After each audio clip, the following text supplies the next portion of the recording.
This video is about adding offline items to the gradebook in my math lab.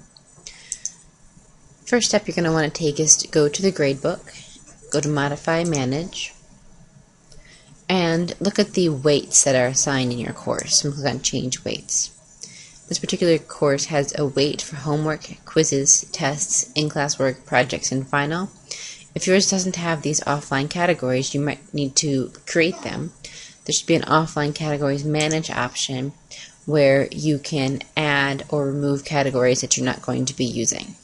Okay, it's very important to make sure that the categories that show up here match the ones in your syllabus. So my syllabus is set up to match those weights. Alright, once you have the correct weighting system in your gradebook, you can also change the names of these items. So if you want them to have different names, that's also in the Manage window. This is editable. Then you're going to be able to add grades to those categories. You are only able to add grades to categories that are in the category weighting system to your MathLab gradebook. To do that, you're going to go to the either homework or quizzes and test menu. It doesn't matter which, because we're actually not going to be using them. We're going to be going to Modify, Manage, and then from either menu you'll have the Create Assignment option. You're going to be adding an offline item.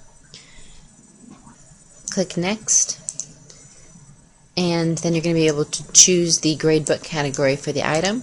So if you have an in-class work or a project, you'll click that category, type in the item's name and the number of points in the assignment, and by clicking on Next, you'll be able to either immediately enter grades for all the students in your course. This course has no students, so there's no one to add grade for, but all the students will appear here. You can immediately enter the grade, or you can save it and go back to it later.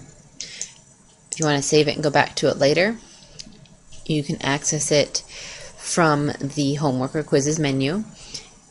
If you want to get just to the offline assignments, click on the offline categories, and you'll see the classwork assignments that you've created show up there, and from that point you can choose and change scores anytime after you've created the assignment.